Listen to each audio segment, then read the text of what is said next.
Olá, amigos inscritos e membros do canal Spook Houses, Casas Assombradas. Tio Spook aqui novamente para um assunto bem complicado, bem sério, tá?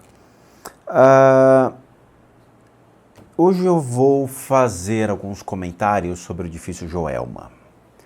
Muitas pessoas sempre mandam mensagem: Tio Spook, por que você não faz do Joelma? Tio Spook, por que você não analisa vídeos do Joelma? Tio Spook, por que você não canta junto com o Chimbinha, com a Joelma? E aí, eu sempre falo para as pessoas que é o seguinte: eu liguei no Joelma. Eu faço um trabalho que é bem diferente daqueles que especulam sobre o assunto. Em que sentido? Eu liguei no Joelma, falei com a administradora do edifício.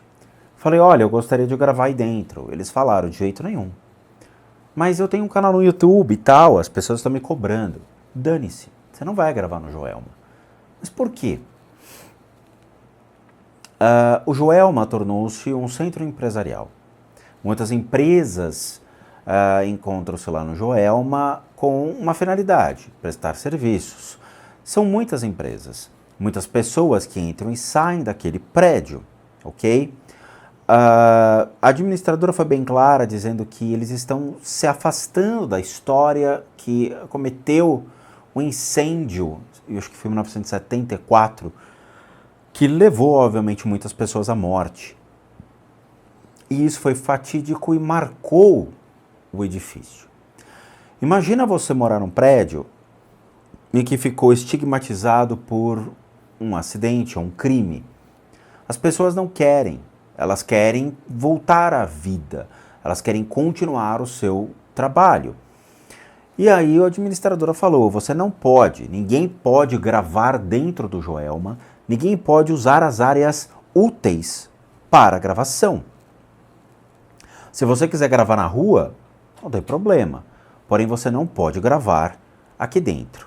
Leia-se estacionamento e o prédio. Não pode? Não pode. Tá bom.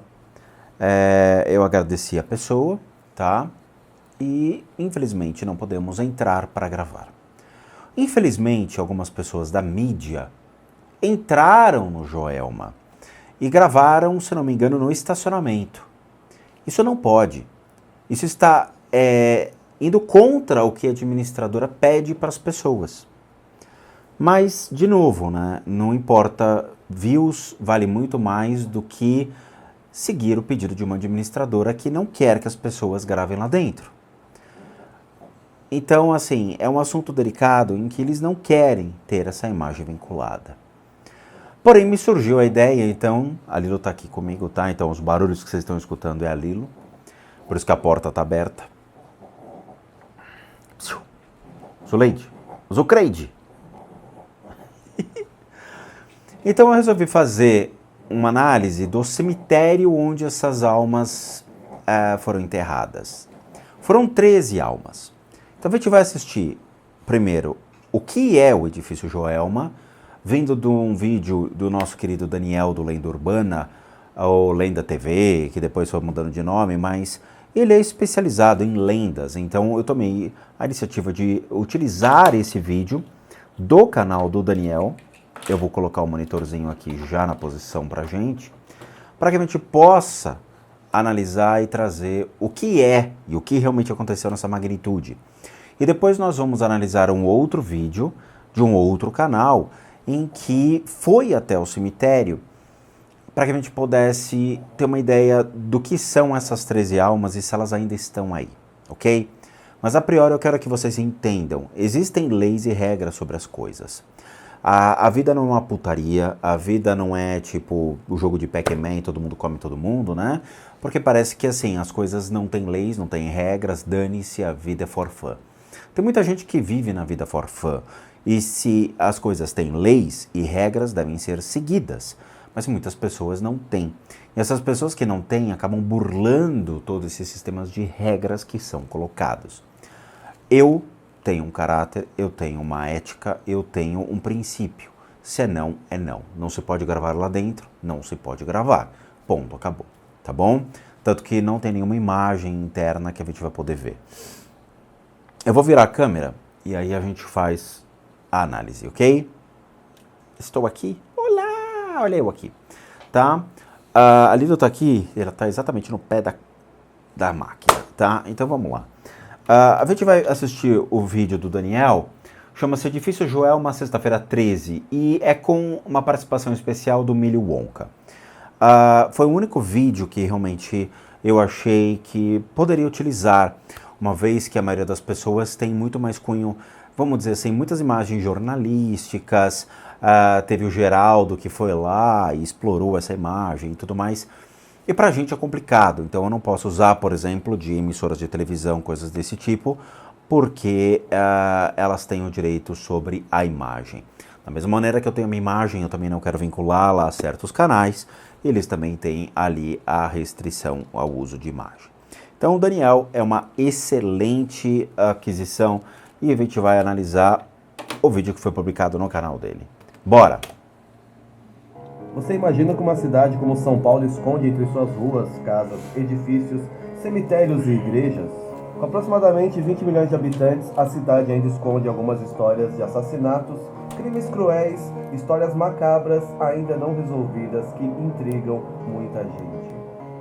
O canal Lenda Urbana e eu, Milho Wonka, apresentam a vocês uma websérie com 5 episódios com os lugares mais assombrados desta que é a 8ª maior metrópole do planeta. Com vocês, São Paulo Assombrado. São Paulo!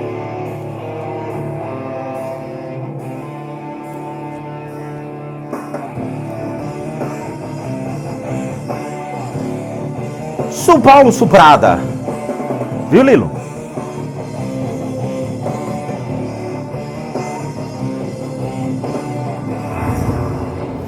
Cemitério, onde tudo vai se acabar. Castelinho da Rua.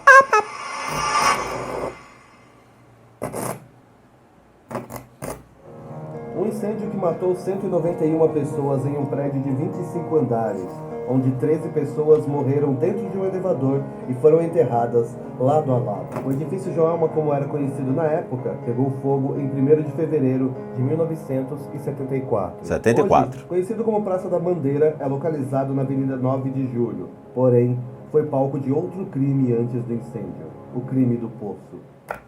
Do Poço.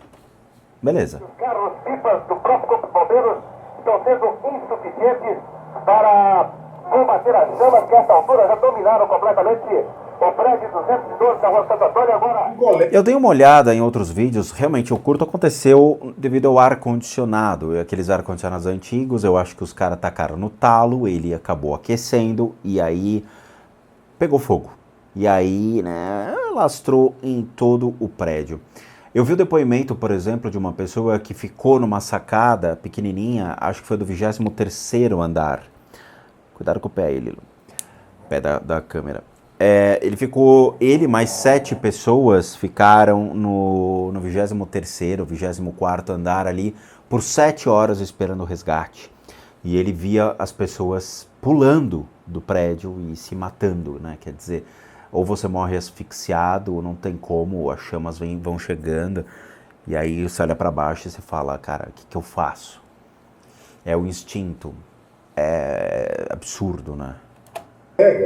Da sala de imprensa, o Waldemar Ortega, já falecido, me telefonou cedo para casa. Ele falou, olha, eu não sei não, hein? Eu acho que tem coisa grande aí na cidade. Os bombeiros continuam atirando grandes jatos d'água através das escadas Magírios que conseguem atingi-la neste momento. Eu estava no 22º andar. É, esse aí. O fogo começou no primeiro andar de escritórios, que correspondia ao 11º andar. Foi um aparelho de ar-condicionado que estava com uma fiação inapropriada. Então a gente começou, o fogo começou no 11º andar. Qualquer pessoa que manja de ar-condicionado sabe que muitos aparelhos, eles têm um princípio de redução de custos. É a ideia do vagabundo. Eu preciso reduzir o custo do meu produto, o que eu vou fazer? Eu vou colocar fios que são mais vagabundos ou fios que não têm a quantidade realmente de cobre, de condutores e semicondutores ali de energia. Então o cara coloca o fiozinho pequenininho ao invés de colocar um fio bom e com qualidade. Esse fio pequenininho, ele entra em curto e queima o ar-condicionado. e muitas casas acabam pegando fogo por causa disso. Eu já conversei com muitas pessoas que trabalham com ar-condicionado para entender melhor como funciona o sistema, e eles falam que exatamente um dos maiores erros das empresas de ar-condicionado é manter os custos baixos de produção com fios de péssima qualidade e que eventualmente gera uma manutenção maior ao produto. A empresa ganha, obviamente, num custo mais baixo vendendo o ar-condicionado no mesmo valor ou até mais caro que os preços de mercado, dependendo da marca, e ganha também na manutenção, na troca da fiação ou eventualmente na troca de peças. E aí acontece isso.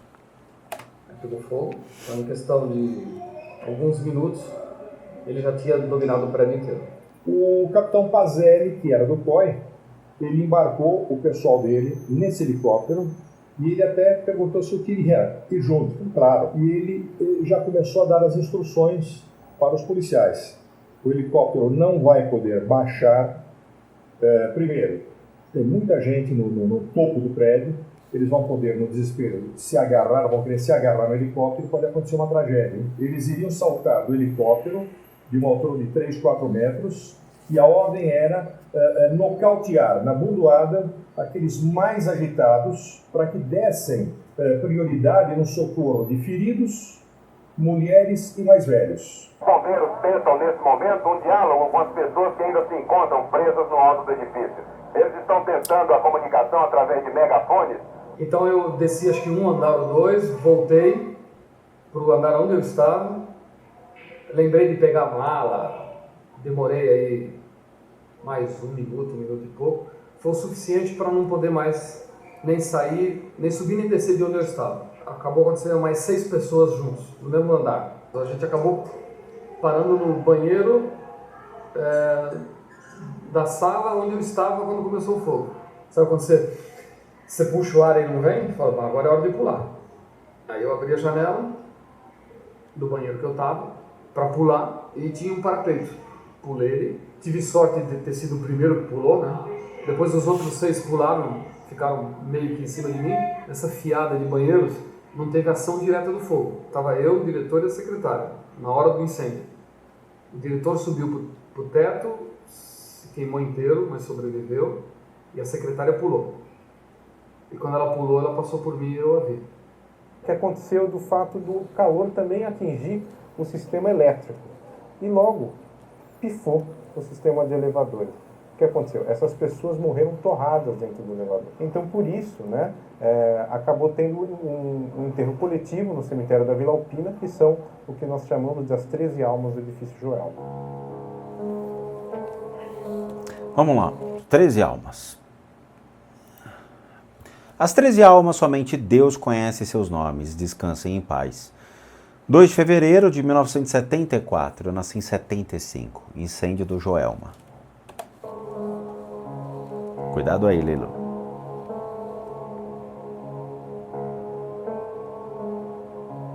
Eles contam essas garrafinhas de água, que ele fala que as almas pedem socorro, tudo. Aí essas plaquinhas que nem o pessoal faz promessa. Puta, os caras transformaram isso no mercado, né? Transformaram no mercado. A gente vai voltar para isso. E quando alcança, né? O que tá pedindo, eles vêm e colocam. Quanto não for reto. Puta merda, viu? O ser humano é foda. O ser humano tá precisando de um Deus. Eles contam essas garrafinhas de água, que ele fala que as almas pedem socorro, tudo. As almas não pedem socorro nenhum. Primeira coisa, vamos entender. Então, o ser humano, ele é crente de um Deus. Eu nunca vi absurdo isso. O ser humano precisa se apoiar em alguma crença. Então, vai explorar almas de pessoas que faleceram carbonizadas. Pois é, cara, tem um monte de gente morrendo na guerra agora, vocês podem usar essas almas também, não é mesmo? Tem gente morrendo de fome na África, usa as almas deles também. De novo, explorar a crença de uma maneira assustadora, tá?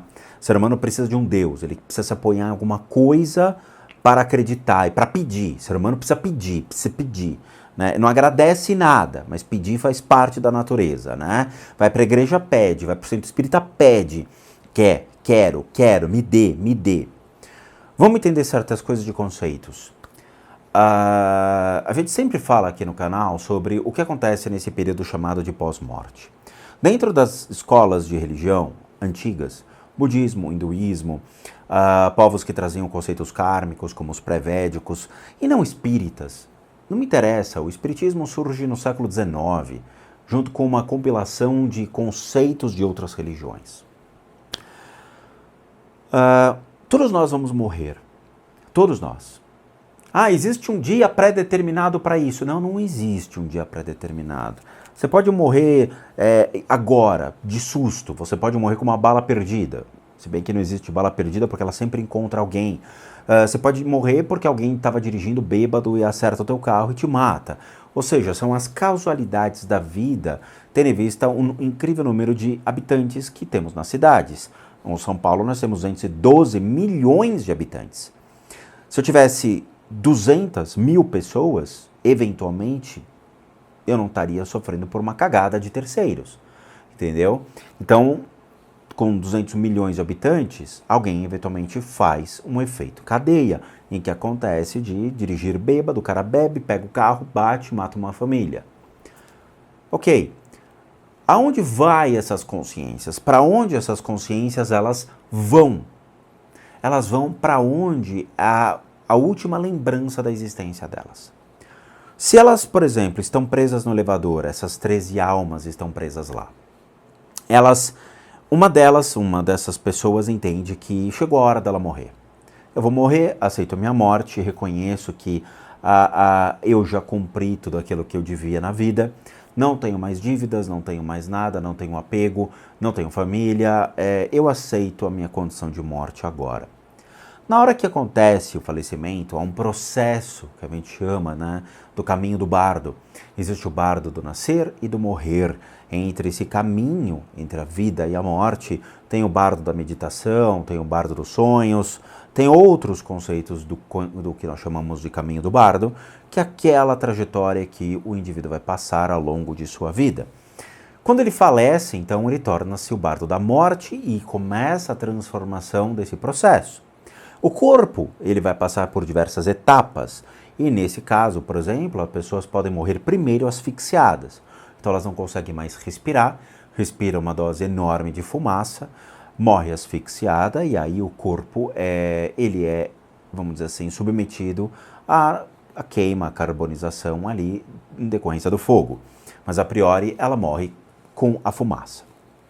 Ficou asfixiada, a consciência dela resgata outras consciências, isso dentro de princípios budistas, onde você vai começar um processo de encaminhamento natural da sua consciência para uma próxima jornada na vida. Isso pode levar muito tempo, eventualmente. Dentro do budismo, por exemplo, você pode reencarnar em 2, 3 dias ou até mesmo imediatamente. E existem sim comprovações dessa etapa, desse processo, tendo em vista a história de grandes pessoas que passaram por esse processo de transformação da consciência e que conseguiram reencarnar. Isso é passado dentro das histórias budistas, visto em monastérios, da tradição Mahayana, Vajrayana, Theravada. Então você consegue fazer esse processo. Mas se você não consegue, você se perde aqui, ou seja, você nega a sua morte, você entra num looping de eu não quero, eu vou morrer, eu preciso mudar minha vida, meu Deus do céu, minha família, eu deixei o gás ligado e o carro está desligado, o alarme, vão me roubar o carro. E aí o que acontece? Você fica perdido aqui.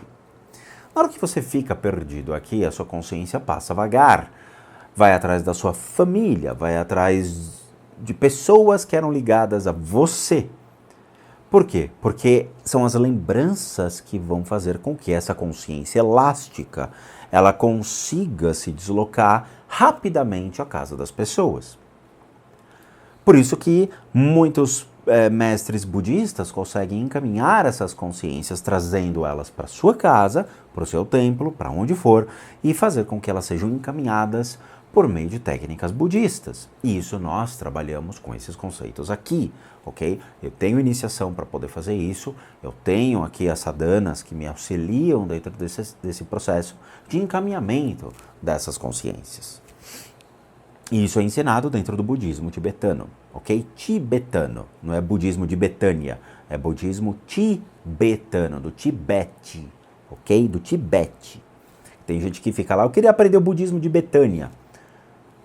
Não sei, cara. Quem me chamou? Eu não sei quem é essa Betânia, mas é budismo tibetano, do Tibete, ok? Tem que falar Tibete, isso também não dá.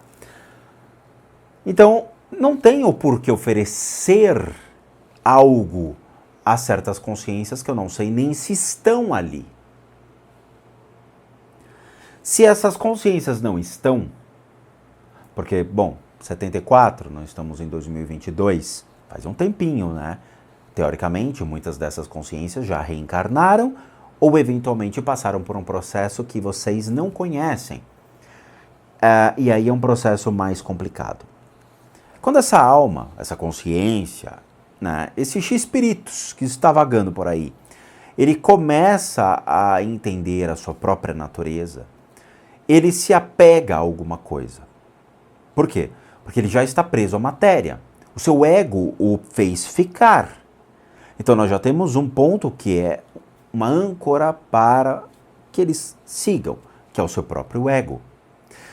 Eventualmente, então, eles vão se prender a outras possibilidades indo atrás de pessoas, vícios, certos prazeres, certos apegos que ainda o fizeram permanecer aqui.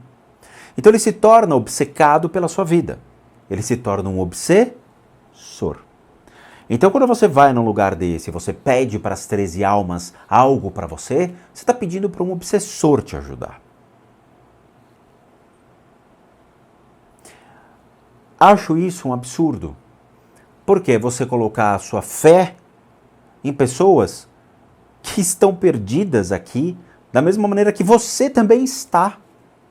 A única diferença é, um está vivo, o outro está morto. Mas ambos estão perdidos na mesma situação, a matéria.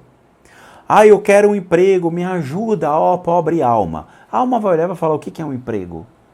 Eu já estou morta há mais de 100 anos, eu já não sei o que é. Ok? Estou dando um exemplo. Então, assim, elas perdem as diretrizes, elas perdem o conhecimento, elas perdem a noção das coisas. Elas simplesmente vão trabalhar a sua simples emoção, que é eu vou me apegar aos simples desejos e às vontades que eu tinha. Eu não tenho mais a razão, eu só tenho as emoções. E uma coisa que as pessoas têm que entender e que a gente tem que chacoalhar o indivíduo é todas as pessoas que encontram-se perdidas aqui são obsessores. Se você está perdido aqui e você não reencarnou ainda, significa que você é um obsessor, porque você está preso à matéria. Então não existe esse negócio de um espírito bom que me acompanha. Todos os espíritos que aqui estão, eles estão presos à matéria, assim como você. Quando eu nasci aos 6 anos de idade, eu tive a impressão de que eu estava acompanhado. Então, quando eu nasci, quando eu bati 6 anos de idade, eu tive a impressão de que eu tinha companhias em casa. Com o avançar dessas percepções, eu realmente notei, a partir dos 14, 15 anos, que existiam sim pessoas me acompanhando. Eram pessoas que tinham as mesmas necessidades que eu tenho hoje em vida. Eles eram obsessores, eles não eram seres de luz, eles eram pessoas que estavam perdidas na matéria e que precisavam sair dessa situação.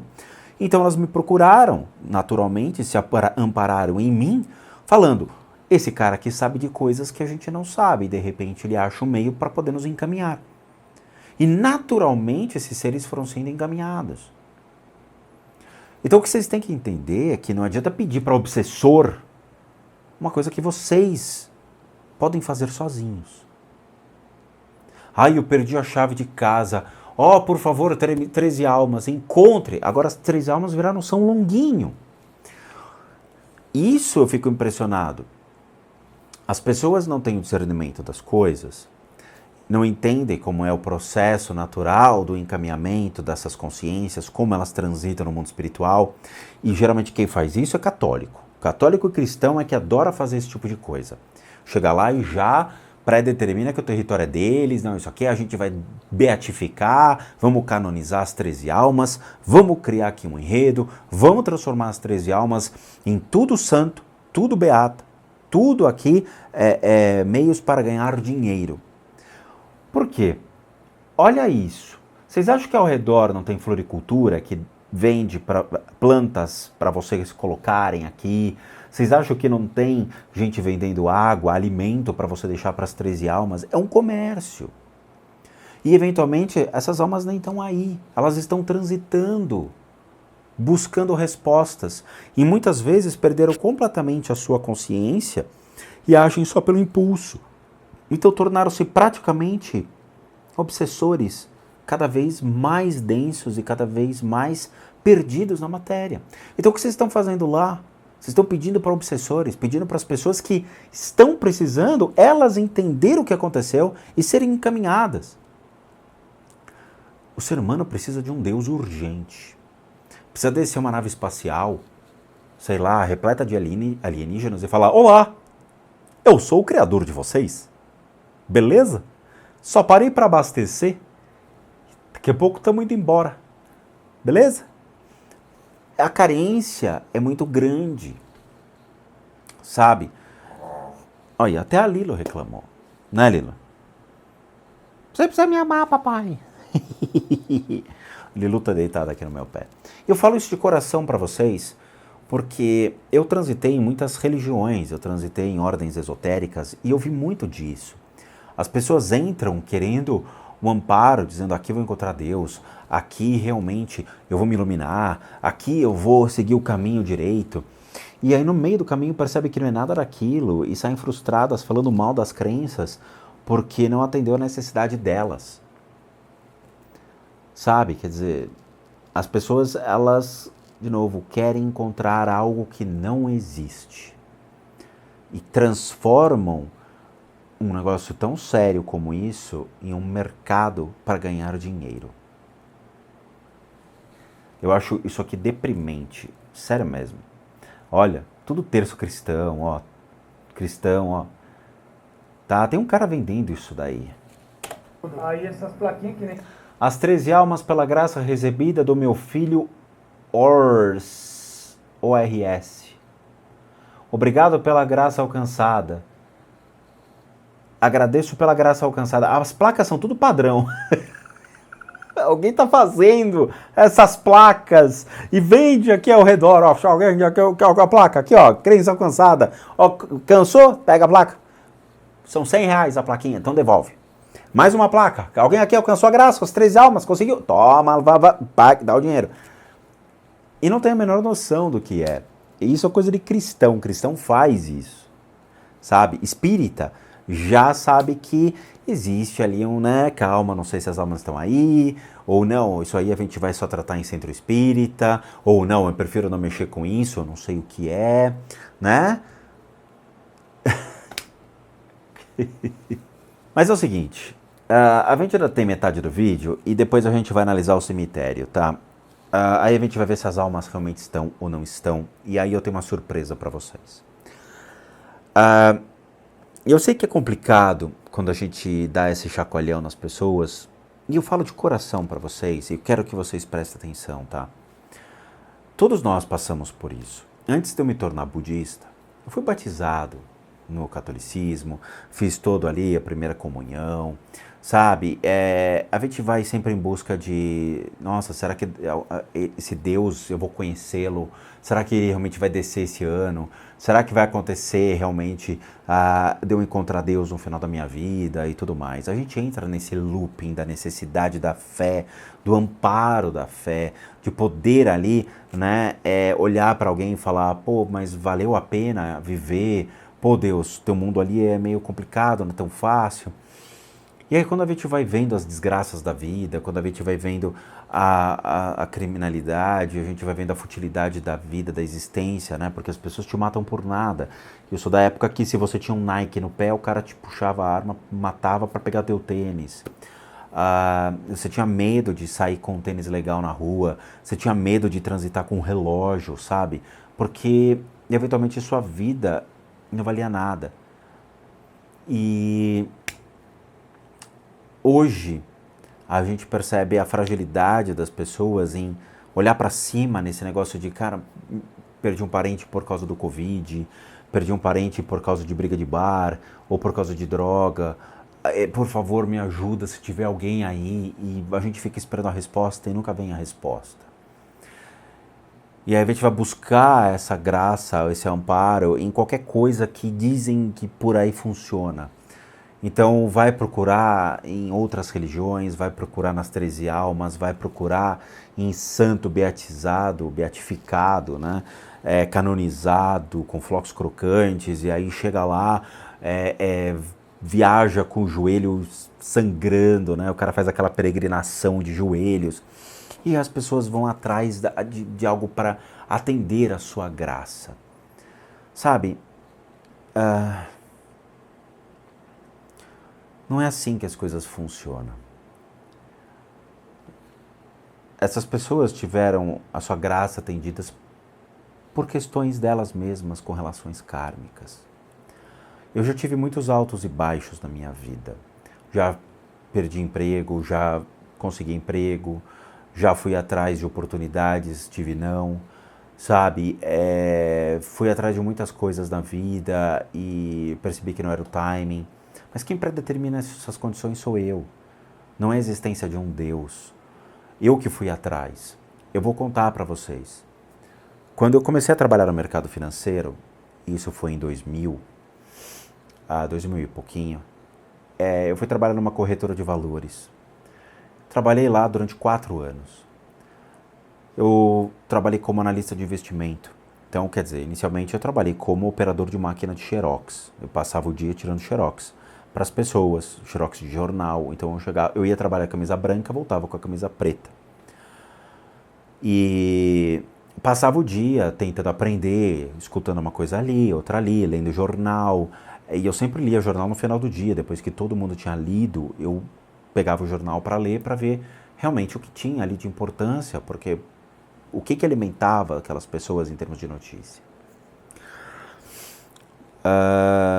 Depois de 3 anos, eu trabalhei 4, no 3º ano, um banco me chamou para trabalhar, me chamou para me entrevistar, na verdade, como um estagiário. Eles queriam contratar estagiário, mas o banco ele sempre quer aquele estagiário que já é top, né? Muito bem. Cheguei lá, todo engravatado, todo bonitão, tal, sentei. O analista me fez 5 perguntas, eu não tinha resposta para nenhuma delas. Nenhuma. Eu saí de lá transtornado, porque por mais que você fosse atrás, estudasse, aprendesse, eu não tinha bagagem suficiente para responder 5 perguntas do mercado financeiro. Eu só trabalhava lá 3 anos. No dia seguinte falei para todo mundo, falei, cara, ninguém aqui conseguiria responder aquelas perguntas porque eu nunca escutei tais assuntos correndo por esses corredores. E aí eu corri atrás de livros, corri atrás de literatura, saí de lá, fui trabalhar numa outra corretora. E aí sim eu comecei a crescer, comecei a comprar livros, comecei a fazer cursos, comecei para a Bovespa, a fazer cursos na Bovespa. E aí, depois de muitos anos, uma empresa me chamou para trabalhar, uma empresa de crédito, análise de crédito. Cheguei lá e ele me fez perguntas que eram semelhantes. Eu sabia as respostas. Fiz prova. Passei nas provas. Fui entrevistado por 3 pessoas. As 3 pessoas me aceitaram. Na última entrevista, o cara chegou para mim e falou, ó, aqui é competitivo, a gente vai te ofender, vai te xingar, provavelmente você vai tomar uma chinelada nas costas, você vai sofrer aqui na nossa mão. Eu falei, eu vou pensar. Eu fui para casa sorrindo, por quê? E leve. Porque eu fui atrás da informação, eu fui atrás do aprendizado, eu fui atrás do entendimento, eu fui atrás da sabedoria, do conhecimento e da inteligência necessária para ser realmente o que eu queria ser, para obter as respostas que eu deveria obter, para chegar para profissionais de uma área em que eu desconhecia por completo, mas que eu tinha habilidades que eu poderia adaptar do mercado como um analista sell-side ou buy-side para um analista de crédito. Não foi Deus que fez isso. Foi transformar uma ignorância que eu tinha em um conhecimento por meio de uma dedicação ao longo de muitos anos, aprendendo com pessoas hábeis, pessoas que me traziam informação, pessoas que me educaram para aquilo, pessoas que transformaram uma pessoa que tinha a vontade de aprender para alguém que pudesse gerar as ferramentas hábeis para gerar riqueza a uma empresa por meio do conhecimento. Não foi Deus que me fez esse processo, fui eu que fui atrás. As coisas não caem do colo.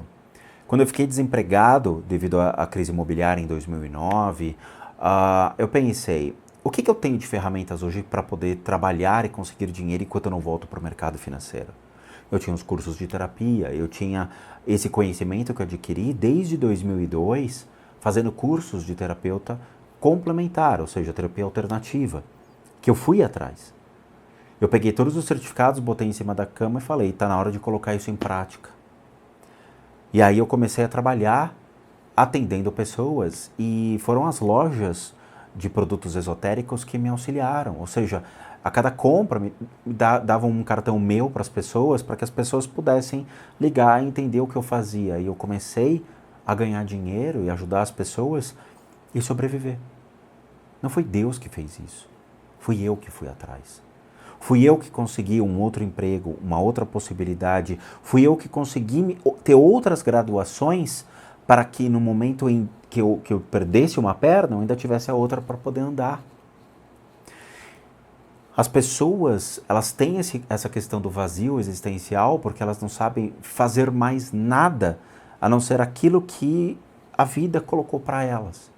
Elas não geraram possibilidades de interpretar aquilo, falar, ok, de uma pessoa que só faz uma costura, por exemplo, eu posso montar um ateliê. Eu posso aprender coisas que meu concorrente não sabe e transformar isso em um negócio. E não é Deus que faz isso. É você, dentro de um diferencial, utilizando a sua capacidade chamada inteligência, conhecimento e sabedoria. Não adianta vocês pedirem para as 13 almas aquilo que vocês podem fazer por vocês. Sabe? Eu até entendo o apelo à fé, apelo à necessidade de orar, tendo em vista algum desespero. Mas pedir para consciências que estão perdidas aí e que precisam mais da gente do que vocês delas,